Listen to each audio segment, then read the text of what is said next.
देश में petrol diesel की कीमतें में कमी होने के बाद अब केंद्र सरकार ने खाद्य तेलों की कीमतों में भी कमी की है। हमारे साथ मौजूद हैं जीतू पटवारी जी, उनसे जानेंगे क्या साहब ये जो कमी है ये चुनावी है विधानसभा 2024 की, क्या वजह क्या है सारा? मुझे एक फिल्म याद आती है, मेरे बचपन में आई थी, आज का एमएलए राम अवतार। रोटियों के भाव उस फिल्म में एक दृश्य था, रोटियों के भाव 3 गुना बढ़ा। सब व्यापारी लोग गए कि रोटियों के भाव, आटे के भाव, अनाज के भाव आपने इतने बढ़ा दिए, कैसे जिएगा आदमी। तो व्यापारियों से पैसे लेके उन्होंने एमएलए साहब ने जो किरदार था उसने आधे पैसे कर, फिर भी जो थे उससे डबल थे। तो इस तरह का जो पिछले 2 महीने में 18 रुपया पेट्रोल पे और 17 रुपया डीजल पे बढ़ाया था, 8 रुपया 10 रुपया कम कर दिया। तो जो 2 महीने पहले था स्टेटस उससे ऊपर है। ये कह के अपने आप को बचा नहीं सकते कि हम जनता को सहायता और सहूलियत दे रहे हैं। 14 में जो रेट थे, क्रूड ऑयल का जो इंटरनेशनल भाव था, उसमें और इसमें आज में क्या अंतर है?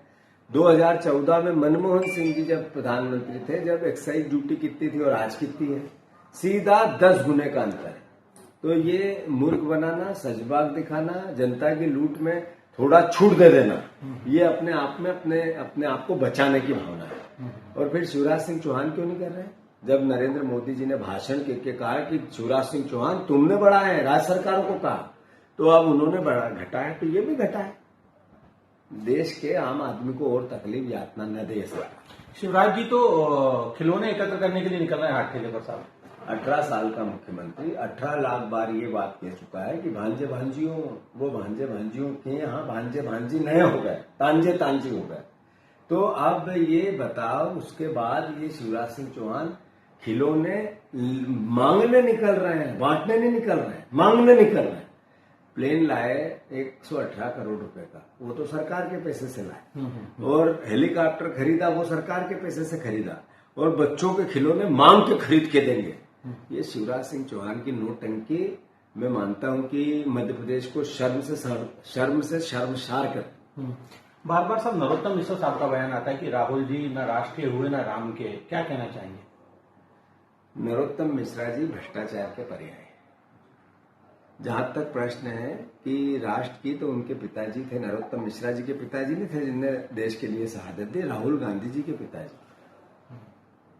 राहुल गांधी जी की दादी थी जिन्होंने देश के लिए शहादत दी। उन्हीं का खानदान था जो 10-10, 15-15 साल जेलों में रहा। नरोत्तम मिश्रा के आगे पीछे ऊपर नीचे कोई नहीं रहा।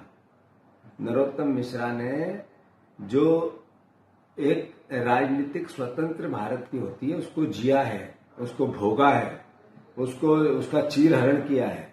नरोत्तम मिश्रा सवाल पूछने लायक ही नहीं है राहुल गांधी से। जीतू जी, एक नया विवाद चल रहा है केपी यादव और महेंद्र सिसोदिया का। इसमें आरोप प्रत्यारोप का दौर अब चरम पर है। ये भारतीय जनता पार्टी ने जो एक अप्राकृतिक कृत्य किया है, अप्राकृतिक राजनीतिक कृत्य, वो क्या था? एक सरकार चुनी हुई को गिराया और नई सरकार बना दी। अब इसके जितने अपराधी हैं वो कहीं न कहीं तो असर करेंगे ना।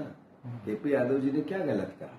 क्या जिस तरीके से प्रधानमंत्री की तुलना की, जिस तरीके से अलग अलग भावनाएं बताई, वो तो देश के लिए शर्मसार है भाई। ऐसा है तो मेरे को तो शर्म आती है मेरे प्रधानमंत्री, अगर उन्होंने कहा वैसा।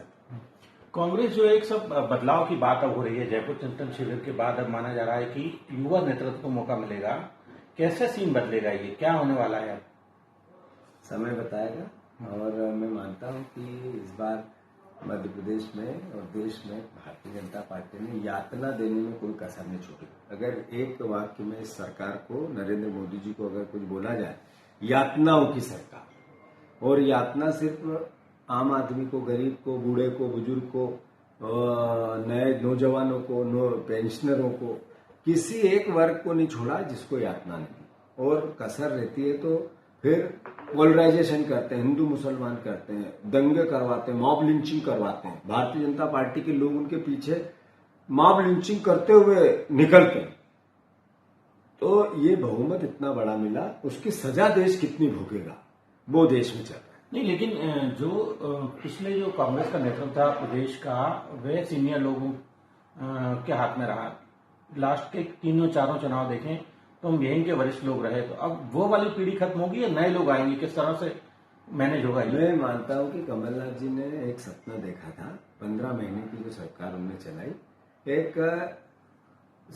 इतना अनुभवी व्यक्ति जिसने पूरी दुनिया से कुछ लिया और कुछ दिया, अपना वो निचोड़ देना चाहते हैं मध्य प्रदेश को। तो मैं कह चुका हूं कि कमलनाथ जी, हमारी पार्टी भी कह चुकी है, जहां तक पद और जिम्मेवारियों की बात है, ये तो आती जाती माया बदलती रहती है, पर मध्य प्रदेश नया बने ये सपना हम सबका, और कमलनाथ उसका नेतृत्व कर रहे हैं। क्या किन मुद्दों के आधार पर आ सकते हैं, क्योंकि अभी तो स्थिति काफी कमजोर मानी जा रही है जीतू जाट अभी के संदर्भ में देखें तो? कांग्रेस पार्टी जी नहीं, आपको ऐसा लगता है? हमारी अपनी तैयारियां चल रही, रात दिन चल रही, और संगठन के चुनाव भी चल रहे हैं, उसको मजबूत करने के लिए प्रयास भी चल रहे हैं। संगठन में सेक्टर और मंडलम की प्रक्रिया भी चल रही है। ब्लॉक अध्यक्ष नए कम उम्र के बनाए जाएंगे, ये प्रोसेस भी चल रहा है। नए जिला अध्यक्ष पूरे प्रदेश में बनेंगे, ये भी चल रहा है। तो मैं समझता हूं कि आप जो देखते हैं वो भी एक ईमानदारी का भाव हो सकता है, पर हम जो कर रहे हैं शायद हम बता नहीं पाए।